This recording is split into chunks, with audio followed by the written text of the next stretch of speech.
बिस्मिल्लाहिर्रहमानिर्रहीम। अस्सलाम वालेकुम। Welcome to my YouTube channel. उम्मीद आप सब लोग बिल्कुल ठीक होंगे। आज की वीडियो में हम लोग करेंगे CS 510 सॉफ्टवेयर रिक्वायरमेंट का वीक नंबर 14। तो इससे पहले हमने इसका वीक नंबर 7 से लेके वीक नंबर 13 तक कवर कर लिया। फाइनल टर्म की जो सीरीज़ है तो उसमें आपको सारे जो भी जिस चैप्टर के लिहाज से जो इम्पोर्टेंट शॉर्ट लॉन्ग MCQs थे सारे कवर कराए थे। तो आज की वीडियो में हम लोग वीक नंबर 14 को कवर करेंगे। तो वीडियो स्टार्ट करने से पहले अगर आप मेरे चैनल पर न्यू है तो चैनल को सब्सक्राइब कर लें। इस वीडियो के डिस्क्रिप्शन में व्हाट्सएप चैनल का लिंक होगा, वीडियो की तमाम अपडेट के लिए आप उधर ज्वाइन कर सकते हैं। अब जो वीक नंबर 14 है उसका टॉपिक है सॉफ्टवेयर रिक्वायरमेंट एंड स्पेसिफिकेशन। इसमें फर्स्ट हम इंट्रोडक्शन है और इंट्रोडक्शन में व्हाट इज ट्रेसेबिलिटी। तो ट्रेसेबिलिटी है the degree to which a relationship can be establish between two or more product of the development process, especially product having a predecessors, successors or master subordinate relationship to one another। Traceability एक degree है relationship की जो establish होता है दो या उससे ज़्यादा प्रोडक्ट के दरमियान जब डेवलपमेंट प्रोसेस आता है उसमें। स्पेशली वो प्रोजेक्ट यहाँ पे प्रीडिसेसर्स होते हैं या सक्सेसर्स होते हैं और सबऑर्डिनेट होता है रिलेशनशिप का एक दूसरे के साथ। तो ये आपका इम्पोर्टेंट शॉर्ट डेफिनेशन है व्हाट इज ट्रेसेबिलिटी। तो आपने ये कर लेनी है शॉर्ट में भी, शॉर्ट में आ जाएगी आपके पास। उसके बाद है रिक्वायरमेंट ट्रेसेबिलिटी। वो था ट्रेसेबिलिटी, ये है रिक्वायरमेंट ट्रेसेबिलिटी। तो the requirement traceability is the ability to describe and follow the life of a requirement in both the forward and backward direction। कि requirement traceability एक ऐसी ability है जो डिस्क्राइब करती है आपकी जो फ्लो है रिक्वायरमेंट का, उसको फॉरवर्ड डायरेक्शन में भी और बैकवर्ड डायरेक्शन में भी। तो ये भी आपकी इम्पोर्टेंट डेफिनेशन है, तो आपने ये भी कर लेनी है। उसके बाद नेक्स्ट जो हमारे पास है वो है रिक्वायरमेंट ट्रेसेबिलिटी। ठीक है, अच्छा रिक्वायरमेंट ट्रेसेबिलिटी क्यों होती है? तो फाइंडिंग मिसिंग रिक्वायरमेंट्स, कि आपकी जो रिक्वायरमेंट मिस हो गई उनको फाइंड करना। फाइंडिंग अननेसेसरी रिक्वायरमेंट, वो रिक्वायरमेंट फाइंड करना जिनकी ज़रूरत नहीं है।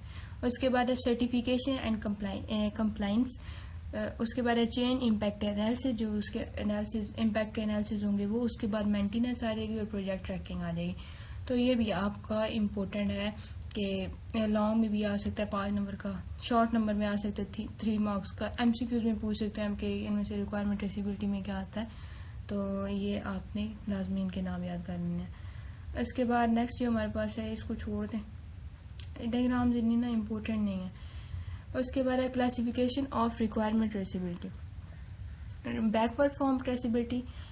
अच्छा, ये आपके पास अब 3-4 फॉर्म्स है क्लासिफिकेशन ऑफ रिक्वायरमेंट ट्रेसेबिलिटी, जो कि है बैकवर्ड फॉर्म ट्रेसेबिलिटी, फिर है forward form traceability, backward to traceability और फॉरवर्ड टू ट्रेसेबिलिटी। अब ये 4 हैं, ये आपको देखने में बिल्कुल सिंपल लग रहे हैं, लेकिन ना ये जो आगे इनकी है ना ये वाली, ठीक है, आपने इनको लाजमी कर लेना है क्योंकि MCQs में भी आती हैं और शॉर्ट में भी आती है और कभी कभी ना लॉन्ग में भी आपसे चारों को पूछ लेते हैं। तो शॉर्ट में तो ये लाजमी आती है और MCQs में आ जाती हैं क्योंकि ये कन्फ्यूजन क्रिएट करती हैं और वो कंफ्यूज करने के लिए दे देते हैं।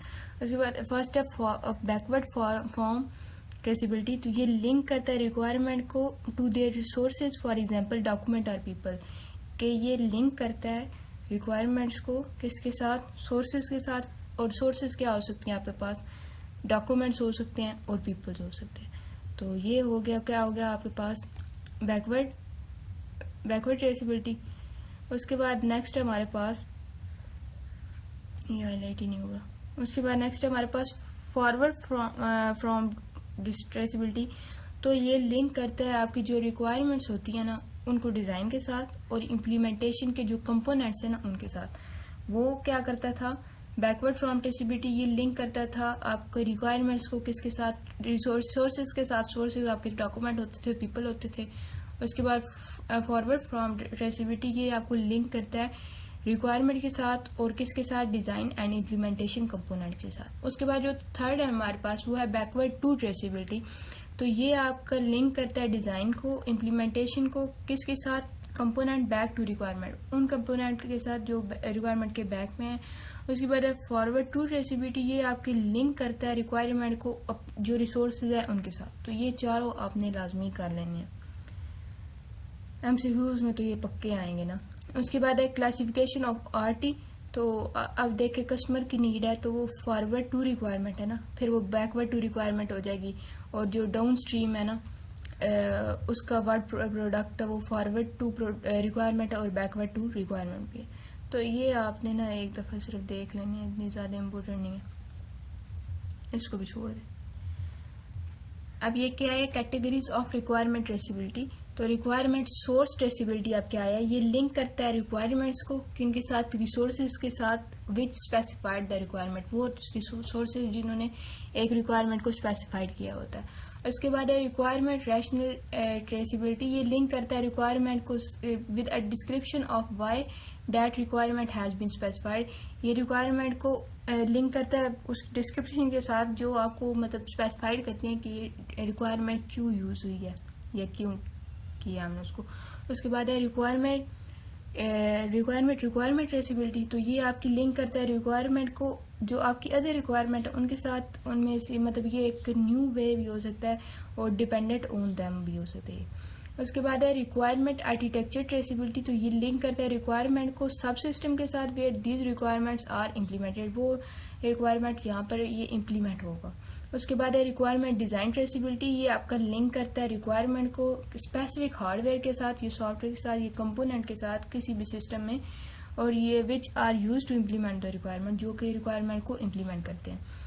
उसके बाद है रिक्वायरमेंट इंटरफेस ट्रेसिबिलिटी, ये लिंक करता है रिक्वायरमेंट को एक ऐसे इंटरफेस के साथ, मतलब एक्सटर्नल सिस्टम भी हो सकते हैं which are used in the provisions of the requirement. तो ये ना आपने सारे जो ये आपकी रिक्वायरमेंट है ना, रिक्वायरमेंट ट्रेसिबिलिटी की भी, और ऊपर जो आपने ये किया है ये क्लासिफिकेशन रिक्वायरमेंट ट्रेसिबिलिटी, अब ये चार यहाँ पे किए हैं और कुछ आपने नीचे किए हैं, आपने ये सारे करने हैं, ठीक है। ये इंपॉर्टेंट है, आपके पेपर में आ सकते हैं, 2-3 मार्क्स का शॉर्ट आ सकता है, ये MCQs आ सकते हैं, तो आपको आइडिया हो कि आपने क्या करना है इनमें, तो इसलिए बेहतर आप पढ़ लें। उसके बाद हो इस ट्रेसिंग परफॉर्म, ट्रेसिंग को हम किस तरह परफॉर्म करते हैं, तो each element is given a unique identifier, कि हर एलिमेंट को एक यूनिक आइडेंटिफायर गिवन किया जाता है, element requirement design attribute test etcetera. उसके बाद है linkage done manually and manage by a case tool, के लिंकेज उनका डन किया जाता है मैनुअली और ये केस टूल का साथ इनको मैनेज किया जाता है। और ट्रेसिबिलिटी टेबल्स आर मेड, और ट्रेसिबिलिटी के टेबल में बनाए जाते हैं जिनको हम मैट्रिक्स कहते हैं। तो ये आपने ये भी आपका इम्पोर्टेंट है कि ट्रेसिबिलिटी किस तरह परफॉर्म होती है। उसके बाद नेक्स्ट है ट्रेसिबिलिटी मैट्रिक्स, ये भी आपकी शॉर्ट में डेफिनेशन है। A traceability matrix is a document that correlates any two baseline document that requires a many-to-many relationship to check the completeness of the relationship। एक ऐसी traceability matrix है, एक document है जो को relate करता है दो बेस लाइन के डॉक्यूमेंट्स को, और इनमें मैनी टू मैनी रिलेशनशिप होता है ताकि ये किसी भी रिलेशन की कंप्लीटनेस को चेक कर सके। It is use to track the requirement and to check the current project requirements are met. ये ट्रैक करता है रिक्वायरमेंट को और चेक करता है जो कि आपके करंट प्रोजेक्ट की रिक्वायरमेंट्स हैं उनके साथ वो पूरा मतलब जो हमने रिक्वायरमेंट्स दी थी उन पे वो पूरा उतर रहा है या नहीं। तो ये भी आपने शॉर्ट में कर लेनी है ट्रेसिबिलिटी मैट्रिक्स। उसके बाद है टाइप्स ऑफ मैट्रिक्स, तो ये भी इम्पोर्टेंट है। टाइप्स ऑफ ट्रेसिबिलिटी मैट्रिक्स तो वो आपके पास है फॉरवर्ड है traceability, backward and reverse traceability, और बाई डायरेक्शनल ट्रेसिबिलिटी। और बाई डायरेक्शनल दोनों का मिक्सचर होती है फॉरवर्ड और बैकवर्ड का। तो ये तीनों टाइप्स जो आपकी इनको आपने याद कर लेना है। अब ये नीचे है advantages of the traceability matrix, तो ये इट कंफर्म्स 100% टेस्ट कवरेज। ठीक है, ये 100% टेस्ट कवरेज को कंफर्म करता है। हाईलाइट्स एनी रिक्वायरमेंट मिसिंग और डॉक्यूमेंट इनकंसिस्टेंसीज, ये कोई भी आपका अगर मिसिंग है रिक्वायरमेंट उसको, ये डॉक्यूमेंट में कुछ खराबी है तो उसको भी हाईलाइट करता है। शो द ओवरऑल डिफेक्ट और execution status date with a focus on the business requirement. ये ओवरऑल जो डिफेक्ट होते हैं और एग्जीक्यूशन का स्टेटस होता है उस पर फोकस करता है जो कि बिजनेस रिक्वायरमेंट्स में होते हैं। तो ये भी आपने एडवांटेजेस भी कर लेने, इम्पोर्टेंट है ये। उसके बाद नीचे हम चलते हैं, तो ये डायग्राम छोड़ दें। उसके बाद रिक्वायरमेंट ट्रेसिबिलिटी टूल्स, तो ये इसमें केस टूल यूज़ होता है जो क्रिएटिव होते हैं, इसमें हाइपर लिंकिंग होती है, यूनिक आइडेंटिफायर्स होते हैं सिंथेटिकल सिमिलरली एक कोफिशिएंट्स होते हैं, तो ये करेक्टरिस्टिक्स भी आपने याद कर लेना। उसके बाद इसमें प्रॉब्लम्स क्या होते हैं कि इसमें हाइपर टेक्स्ट लिंकिंग यूज़ होती है और सिंथेटिकली जो सिमिलर नहीं होता मतलब कॉन्टेक्स्ट के साथ। उसके बाद इसमें यूनिक आइडेंटिफायर जो होते हैं ना वो नहीं शो होते हैं रिक्वायरमेंट इन्फॉर्मेशन में। उसके बाद choosing architecture view and classification schema will always be manual. तो ये इस पर प्रॉब्लम्स हैं, तो ये भी आपने कर लेने। ऊपर एडवांटेजेस थे, करेक्टरिस्टिक थे। उसके बाद है कैलिबर आरएम। तो कैलिबर आरएम ये सेंट्रलाइज्ड रिपोजिटरी है, इसमें रिक्वायरमेंट ट्रेसिबिलिटी होती है उस पूरी लाइफ साइकिल के दौरान और इसमें इम्पैक्ट एनालिसिस भी होते हैं, तो ये भी आपने याद कर लेना शॉर्ट के हिसाब से। उसके बाद है rational dynamic object oriented requirement system doors. तो ये जो है आपकी एब्रीवेशन भी मोस्ट इम्पोर्टेंट है, ठीक है। तो डोर्स में क्या होते हैं, टेलीलॉजिक होता है, ये कैप्चर करता है, लिंक करता है, ट्रेस करता है और मैनेज करता है, और ये लार्ज एप्लीकेशन के लिए यूज होता है।